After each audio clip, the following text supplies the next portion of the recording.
আমি দেখতেছি এখানে মনে করেন যে অনেক অনেক মাসাসিরা মা বয়সের মানুষজন অনেক কাজ করতেছে এই রোদে, দিন মজুরি এক কাজ এক প্রকার চালাই যাচ্ছে, মানে এত কষ্টের ভিতর জীবনযাপন করে মানুষ। আসলে আল্লাহ পাক আমাকে কিন্তু অনেক ভালো রাখছে, যেটা সত্য কথা। আমরা অনেক শুকরিয়া আদায় করতে হয় হিসেবে আল্লাহর কাছে, যে এই মানুষগুলোর থেকে আল্লাহ পাক আমাকে আজকে ভালো রাখছে। কিন্তু আমি এখানে দাঁড়ায় দাঁড়ায় ভিডিও শুট নিচ্ছি, বাট গামাই যাচ্ছি, আর হেরা এই রোদের ভিতরে কাজ করতেছে। ভাই বিশ্বাস করেন ভাই, মানুষের জীবনযাপন খুবই কষ্টের। আসলে এই পেট না থাকলে মানুষের কিন্তু আসলে কিছু লাগতো না, জীবনে কিছুই লাগতো না যদি পেট না থাকতো। পেটের জন্যই সবকিছু, পেটের জন্যই এত কষ্ট করে কাকিমা বলতেছে।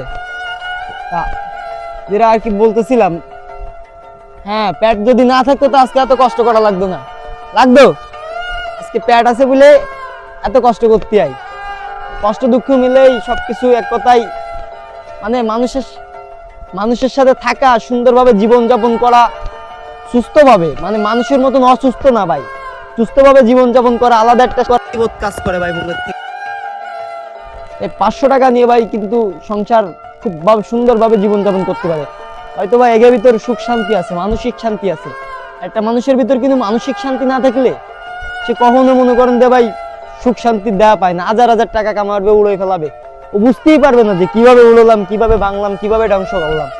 এটাই ভাই বাস্তবতা। মিলতে হলেই মনে করেন যে অনেক কিছু মিলাইতে হয়, যেটা আমরা খালি সই হয়তো বা বুঝতে পারি না। আর বুঝতে পারলেও কিছু বেইমান প্রকৃতির মানুষজন আছে, হেরা ভুলভাল ভাবে সবসময়।